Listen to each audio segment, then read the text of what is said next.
Welcome to Move with the Sky. This is a podcast about astrology, not astrology as a belief, not astrology as personality labels, and not astrology as something you're required to defend or reject. Here, astrology is approached as timing, as observation, as a language humans develop to understand how time moves around us, through us, and across generations. One of the quiet struggles of modern life is how distorted time feels. Days move too fast, yet weeks feel heavy. People feel behind without knowing what they're behind on. There's pressure to decide, to commit, to figure it out, while the ground underneath daily life keeps shifting. What people are actually searching for isn't prediction, it's context. They want to understand why certain periods feel stagnant while others accelerate.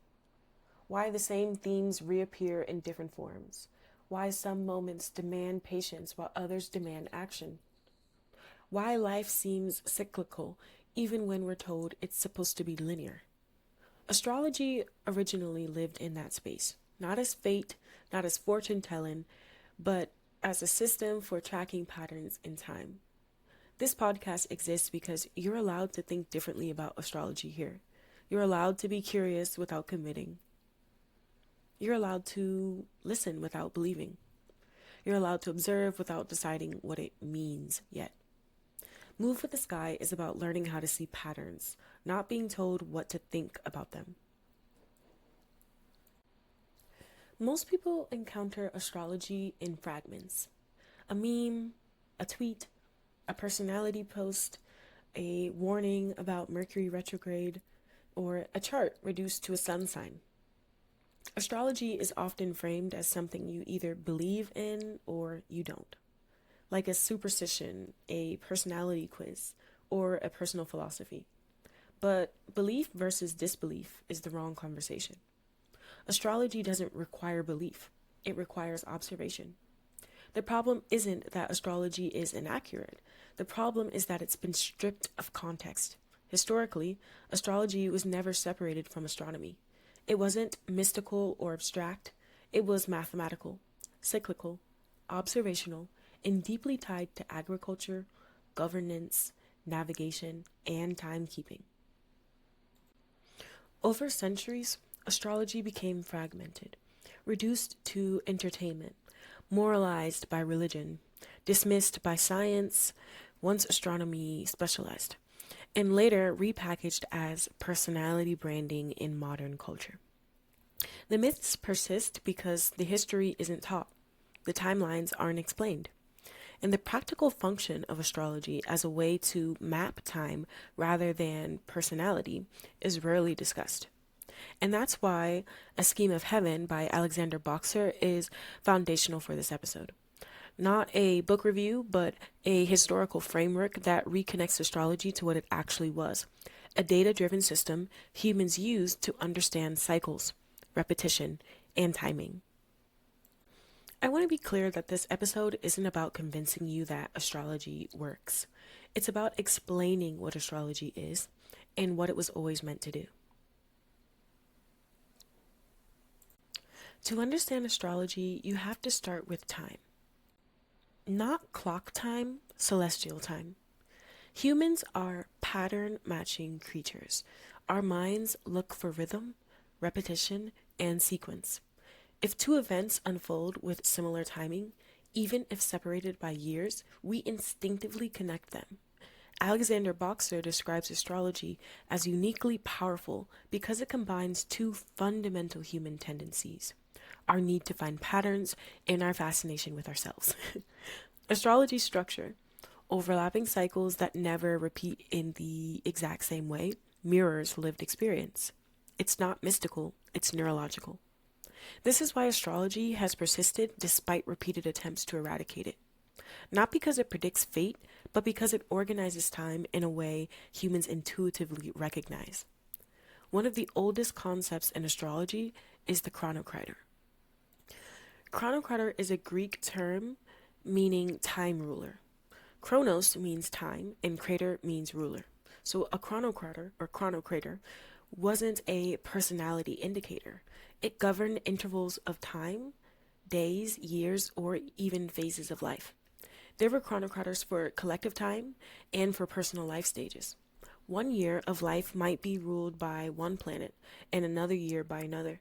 Now, this wasn't accidental. It reflected an understanding that life unfolds in chapters.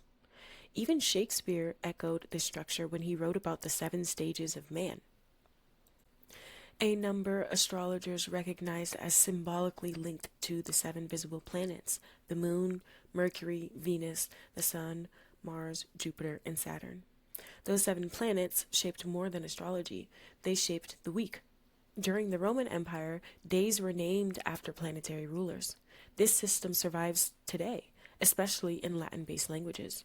In Spanish, lunes, moon; martes, Mars; miércoles, Mercury; jueves, Jupiter; viernes, Venus; sábado, Saturn; and domingo, the sun. Now, this wasn't poetic, it was mathematical. Planetary hours, or hour rulers, were assigned based on geocentric assumptions about planetary distance from Earth. The sequence created a repeating pattern that still structures our calendar. The week itself is an astrological artifact. Astronomy and astrology were never separate disciplines. They were 2 languages describing the same sky. The ecliptic, the sun's apparent yearly path through the sky, passes through specific constellations. Those constellations became the zodiac. The zodiac wasn't invented as symbolism, it was observed. Think of the zodiac as tick marks on a clock face measuring the sun's yearly movement, as Alexander Boxer explains it as. The equinox, meaning equal night, marks the balance of light and dark, and the vernal point marks the beginning of the solar year in spring. Now, over time, that vernal point, or that mark, shifts. This is called the precession of equinoxes, first identified by Hipparchus around 130 BCE. The vernal point takes approximately 26,000 years to complete a full cycle through the zodiac, spending about 2,150 years in each sign. This is where the astrological ages come from, not belief, astronomy. For the last 2,000 years, the vernal point has been in Pisces, and it moves backwards, meaning Aquarius follows, not the other way around. And this is why the New Age is literally an astrological term, whether people realize it or not. And long before debates about Aquarius, ancient civilizations were recording eclipses with astonishing accuracy. In Egypt, on May 14th, guessed to be in year 1338 BCE, a total solar eclipse occurred, one of the most intense ever recorded. It coincided with the reign of Akhenaten, who abandoned traditional Egyptian deities in favor of the sun god Aten. A city called Amarna was built to honor this shift. That eclipse is referenced in the book of Exodus. Out of 2,400 recorded solar eclipses between 2000 BCE and modern times, this one ranks as the 12th most intense. This wasn't a metaphor, it was documented observation, and this is only the beginning. Long before astrology was reduced to charts or traits, it was embedded in record keeping. Around 3,400 years ago, civilizations were already documenting celestial events with precision, not because they were mystical, but because the sky was a reliable clock. One of the most striking examples comes from ancient Egypt. In 1338 BCE, during the reign of Akhenaten, a solar eclipse, actually a total solar eclipse occurred. An eclipse so intense that thousands of years later, modern astronomers rank it among the most powerful ever observed. And we know the exact date, we know the intensity, we know where it occurred, because they wrote it down. The eclipse coincided with a radical religious shift. Akhenaten abandoned Egypt's traditional animal-based deities and elevated the sun itself, Aten, as the central object of worship. A new religious city, Amarna, was built to honor this transition. What matters here is not theology, it's correlation. A rare celestial event, a cultural upheaval, a documented moment in time. This eclipse is even referenced in the book of Exodus, not as symbolism, but as an event remembered across cultures. Out of more than 2,400 solar eclipses recorded between 2000 BCE and modern times, this one ranks the 12th most intense. That level of precision does not come from myth, it comes from observation. This pattern repeats across civilizations. Alexander Boxer identifies 6 physical artifacts, historical objects that mark the earliest origins of astrology as a system. One comes from Egypt around 2350 BCE. A temple ceiling covered in 5 pointed stars, dozens of them, representing one of the earliest ambiguous depictions of celestial bodies. Another comes from Turkey, as far back as 9000 BCE. Another from the United Kingdom around 3000 BCE, Stonehenge. These weren't decorative structures. They were aligned with solstices, aligned with equinoxes, aligned with the sun's movement. In Egypt, coffin lids from the pyramid era were etched with tables showing which stars were visible at specific times of night.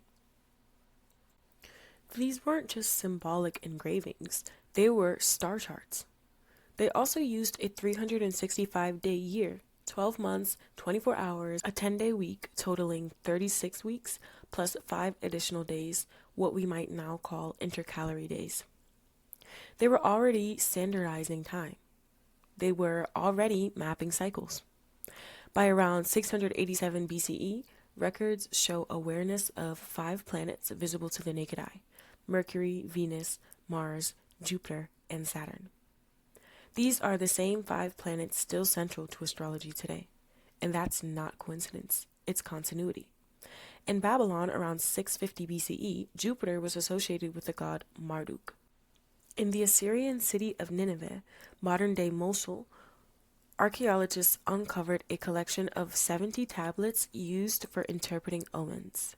These tablets included interpretations of smoke patterns, dreams, birth anomalies and defects, even ants crossing a doorway, down to the color of the ants. This collection is known as the Enuma, Anu, Enlil. It's often misunderstood as superstition, but what is really representing is early pattern cataloging. They weren't just guessing, they were collecting correlations. Around 747 BCE, during the reign of King Nabu-Nasir, Babylonian astronomers began keeping astronomical diaries, nightly observations of moon phases, eclipses, equinoxes, solstices, river levels, grain prices, and even political events. They were recording celestial data alongside social and economic conditions, not to predict fate, to understand timing. Similar records appear in ancient Chinese history where eclipses and planetary movements were logged in relation to dynastic change and environmental conditions. This is the moment astrology begins to look less like mysticism and more like early data science. This is when the zodiac stops being a list of constellations and becomes a coordinate system, a way to map the sky consistently, and a way to anchor time. But I really want to touch on astrology as a system and not just a personality test, okay? Because this is where modern astrology often loses the plot. Today, astrology is frequently reduced to identity shorthand. I'm a Scorpio. That's just a Virgo thing. We don't get along because our signs clash. And that framing misses the entire system. Astrology was never designed as a personality test. It's a pattern recognition system, a timing system, a way to track when certain qualities of experience tend to surface. Not who you are, but when certain themes activate. Signs are only one layer of astrology. They describe environmental tone, not destiny. Planets describe functions, what is moving, what is acting, what is processing. And aspects describe relationships between those functions. Cycles describe repetition and change over time. So when astrology is taught without this structure, it becomes flat. When astrology is taught without context, or plainly, we don't get much. But when we add in that context, it becomes multidimensional. So this podcast, again, it's not interested in shaming modern astrology or dismissing how people connect to it today, but it is interested in restoring literacy. Understanding astrology as a system teaches you how to notice timing, why certain conversations happen repeatedly, why some years feel like expansion while others may feel like consolidation, why some periods demand patience and others demand movement.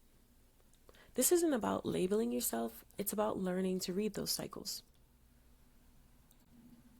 Move with the Sky exists because timing education is missing. People are taught what to want, who to be, how to optimize, which isn't necessarily bad, but they're rarely taught when to move.